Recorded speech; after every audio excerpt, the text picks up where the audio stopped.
Irmãos, dando continuidade, a nossa lição aqui no tópico 3, ela vai dizer que pela cruz nós fomos reconciliados com Deus num só corpo, num corpo. O primeiro subtópico vai dizer que Cristo se fez maldição por nós, e isso é muito sério, irmãos.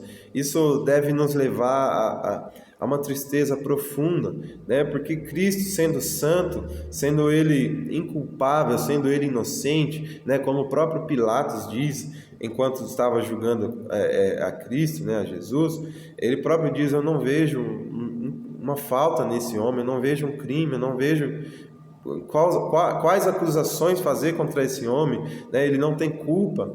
Um ser inocente, irmãos, entregou a si mesmo e se fez maldição, né? Dizendo isso, Paulo se refere lá em Deuteronômio, principalmente dos versículos 26 a 20, dos capítulos, né, 27 a 28, onde tem lá uma série de faltas graves que levam o homem a ser considerados como malditos, né? Inclusive no Deuteronômio 21, 22 e 23 diz assim, ó: se um homem culpado de um crime que merece a pena de morte é morto e suspenso a uma árvore, né, um madeiro, seu cadáver não poderá permanecer na árvore durante a noite. Tu o sepultarás naquele mesmo dia. Pois, olha, presta atenção, irmãos, nessa parte. Pois o que for pendurado no madeiro está debaixo da maldição do desprezo de Deus. Tá vendo, irmãos? Olha a seriedade disso, né? Por isso na cruz, Cristo, ele clama, ele exclama ali, né? Pai, por que me desamparaste? Né? Ele foi desprezado, né, por Deus o Pai, não porque Deus o Pai não amava, mas porque ele carregava sobre ele a nossa maldição, ele carregava sobre ele o peso da nossa maldição. E como diz aqui em Deuteronômio, lá nas leis, aquele homem que foi pendurado no madeiro, ele é considerado maldito, né? Ele tem o desprezo de Deus, a maldição do desprezo de Deus. Então vocês imaginam que Cristo passou oferecendo-se a si mesmo. Isso também é importante a gente frisar, irmãos, que Cristo não foi um mártir, né? Um mártir é uma pessoa que morre, talvez contra a sua própria vontade, né? E é uma pessoa que é sacrificada, né? É uma pessoa que é obrigatoriamente morta, né, por um ideal. Isso é um mártir, né? Agora Cristo não, ele não foi um mártir, ele foi um sacrifício, ele foi uma entrega, ele próprio sacrificou-se, né? Ele próprio se entregou, né? Ele mesmo diz: ninguém tira a minha vida, mas eu a ofereço, né, em favor dos homens, né, para que os homens fossem reconciliados. Então Cristo se fez maldição por nós, né? Ele tomou sobre si as nossas dores, né? O castigo que nos traz a paz estava sobre ele, né? E pelas suas pisaduras, pelas suas feridas, pela sua humilhação, nós fomos sarados. Então, quando Paulo cita isso, ele está citando lá, ele está se lembrando, né, das leis lá em Deuteronômio, onde o homem que era pendurado no madeiro era considerado maldito. O subtópico 2 traz que nós fomos reconciliados pela cruz de Cristo. Isso nos faz entender, queridos irmãos, que a salvação, inclusive lá no começo de Efésios 2, Paulo diz que nós estávamos mortos, né? Paulo diz que os nossos pecados nos trouxeram a condição de morte, e um morto não pode fazer nada, né, irmãos?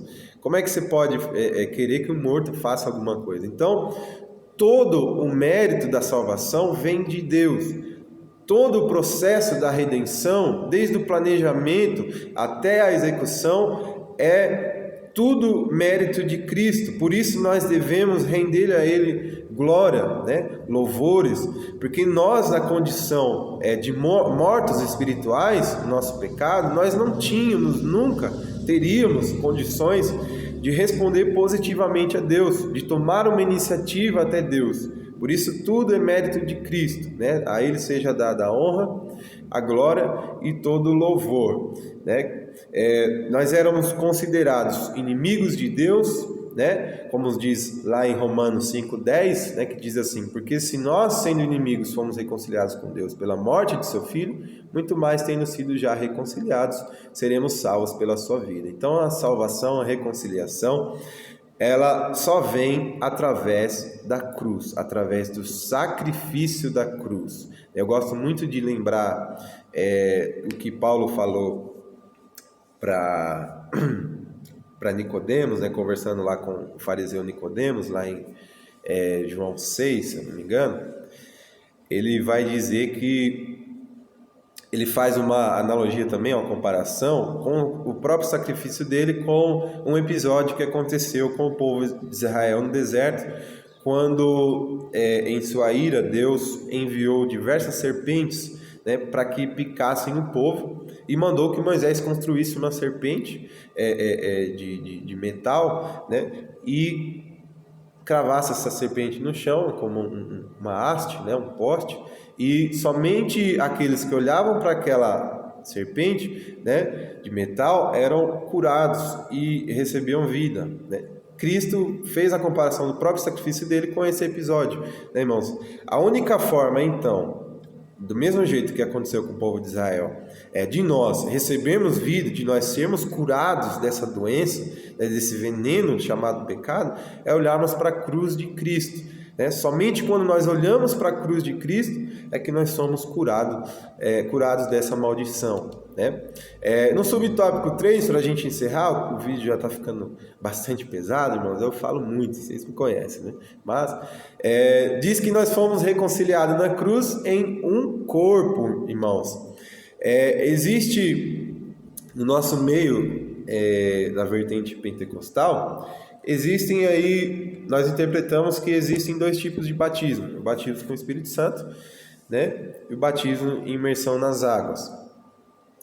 Mas a Bíblia, em outros trechos, ela diz que nós fomos imergidos pelo Espírito no corpo de Cristo. Nós fomos infundidos, isso também se refere ao batismo, né? Nós fomos infundidos ou enxertados, também a Bíblia usa essa ilustração, né, no corpo de Cristo, né? Imagine que o corpo de Cristo fosse como um barro, né, uma massinha, sabe as crianças que brincam com massinha? Você pega um outro tipo de massinha ali, modela do seu jeito e cola naquilo que você está montando. É exatamente isso que o Espírito Santo faz conosco. Quando uma pessoa se arrepende de seus pecados, quando uma pessoa é regenerada, nasce de novo, o Espírito Santo traz essa pessoa até o corpo de Cristo e liga essa pessoa no corpo de Cristo, né? E nesse corpo todos nós somos importantes, nesse corpo todos nós temos uma função, temos a sua importância, né? Eu assistindo uma pregação de uma pregadora ontem, ela falou umas coisas muito interessantes, que ela tinha descoberto que se você perder o dedo mindinho, você perde 40% da força da sua mão. Olha que interessante, irmãos. Então, não existe diferença. Todos os membros do nosso corpo são importantes, são necessários, né? São úteis para nós, né? Se falta um pedaço do seu corpo, o seu corpo tem que se adaptar para viver sem aquilo, né? Mas com Deus não é assim. Ele nos vê espiritualmente da mesma forma. Então, não existe mais separação. Eu gosto de dizer que a cruz de Cristo ela precisava ser tanto vertical como horizontal, né? Trazendo a reconciliação de nós com Deus e a reconciliação dos homens com os homens. Tá bom, queridos?